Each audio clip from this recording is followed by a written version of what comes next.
जय हिंद। नमस्कार दोस्तों, आज है 13 नवंबर। Madhya Pradesh police constable first shift का एग्जाम छूट चुका है और हम आ चुके हैं इस्लामिया करियमिया कॉलेज, जहां पर मध्य प्रदेश पुलिस कांस्टेबल का एग्जाम है।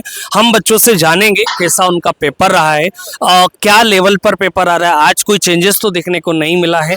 बारी बारी से हमारी बच्चों से बातचीत होगी और उस रिव्यू के माध्यम से कहीं ना कहीं आप अपने एग्जाम को बेहतर कर सकते हैं। मोस्टली फोकस कर लो कोडिंग डिकोडिंग से। क्वेश्चन थे 4 to 5 नंबर सीरीज से थे, मिसिंग नंबर्स पूछे गए थे, बोर्ड मास से क्वेश्चंस थे, कैलेंडर से क्वेश्चंस थे, एक क्वेश्चन क्लॉक का भी था। क्लॉक का भी था। हाँ, और तुम्हारा जो मेंटेलिटी है उस पे भी मानसिक शक्ति से क्वेश्चन काफी सारे। इमोशनल इंटेलिजेंस से था एक क्वेश्चन कि हाँ आपका फर्स्ट स्टेप क्या होगा towards the emotional intelligence. And उसके बाद सिविक सेंस से भी था कि how would you react on a particular situation. तो ये वाला पोर्शन भी देखा। साथ साथ जनरल नॉलेज और मध्य प्रदेश से क्या क्या आ रहा है? जो मैं बोलूंगी जीके जो है ना, स्टैटिक वाला पोर्शन ओरिएंटेटेड है, सेंट्रलाइज है ऑन एमपी, उससे ही रिलेटेड क्वेश्चन हमारे। क्या स्पेशल कोई टॉपिक की अगर बात करें? मेरे को जो एक याद है वो यही याद है कि माटाटीला डैम की हाइट कितनी, मतलब डैम, बांध और नदी से और जो न्यू योजनाएं हैं उनके रिगार्डिंग भी पूछा जा रहा है कि वो योजना किससे रिलेटेड है जो एमपी में रिसेंटली आई इम्प्लीमेंट की जा। साथ साथ हम बात करते हैं साइंस के क्या क्या पूछा जा रहा है, फिजिक्स, केमिस्ट्री, बायोलॉजी पे तो ज्यादा क्वेश्चंस नहीं थे, एक ही क्वेश्चन था hardly as I can recall. And physics and chemistry का काफी ज्यादा कंट्रीब्यूशन है। और फिजिक्स से आई गेस 2 क्वेश्चन लाइट से 2 क्वेश्चन थे। One was based on mirror and other one was related to mirror but focal length पूछा गया था।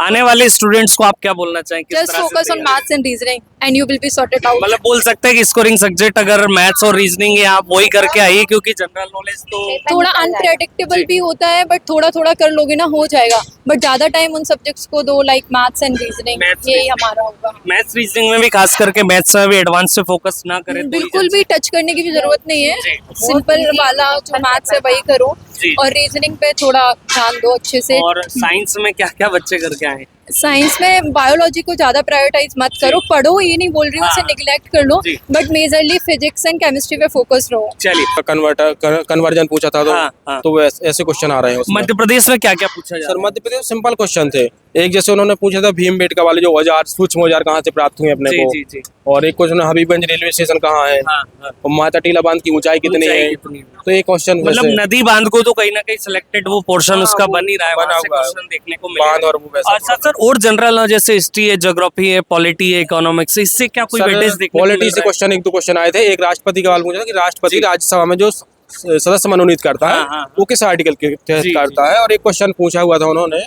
मौलिक अधिकार टोटल कितने हैं। मौलिक अधिकार जी। और हिस्ट्री से कोई क्वेश्चन देखने को आपको मिला? हिस्ट्री से मैंने मतलब बोला सर, वो हड़प्पा सभ्यता से क्वेश्चन आया था कि भीमबेटका में जो सूक्ष्म औजार प्राप्त हुए कहाँ से प्राप्त हुए हैं। ओके, वैसा क्वेश्चन था। इसमें फिजिक्स, केमिस्ट्री, बायो की अगर बात करें तो कहाँ से क्या क्वेश्चन? सर बायो से तो मुझे ज्यादा नहीं मिले जी।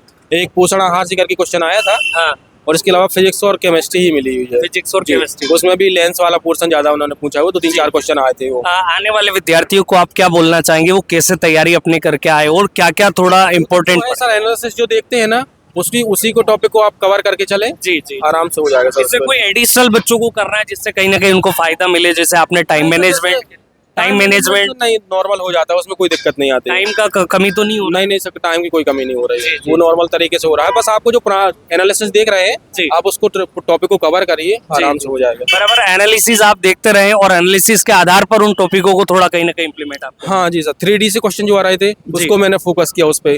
3D पे जी, प्रॉफिट लॉस डिस्काउंट 3D के कोई क्वेश्चन देखने को मिला? हाँ सर, एक क्वेश्चन था अर्धवृत्त में अर्धवृत्त की उन्होंने क्षेत्रफल दे दिया था वक्र पृष्ठ का, उसके बाद उन्होंने त्रिज्या पूछ रही थी। डीआई वगैरह का कोई क्वेश्चन, टेबुलेशन या पाई चार्ट या फिर? नहीं सर, नहीं मिल रहा है। नहीं सर, मतलब पूरा बेसिक कैलकुलेटिव तो ज्यादा नहीं आ रहा है मैथमेटिक्स में? नहीं सर, कैलकुलेटर नहीं है, नॉर्मली मैथ्स नॉर्मल ना कहीं एक फीडबैक यहाँ दिया है। और अगर आपने एग्जाम दिया और एक अच्छा मार्क्स आप लेकर आ रहे हैं तो बिल्कुल फिजिकल के लिए फोर्स डिफेंस एकेडमी पर न्यू बैच हमारे स्टार्ट हो चुके हैं। फिजिकल के लिए तैयारी आप स्टार्ट कर दीजिए, क्योंकि 50% रिटर्न का वेटेज है तो 50% आपका फिजिकल का वेटेज है। फिजिकल आपके लिए इंपॉर्टेंट है, वो नंबर भी आपके हाथों में है, तो फिजिकल के लिए बिल्कुल तैयारी स्टार्ट कर दीजिए। ज्वाइन कीजिए फोर्स डिफेंस एकेडमी इंदौर। जय हिंद।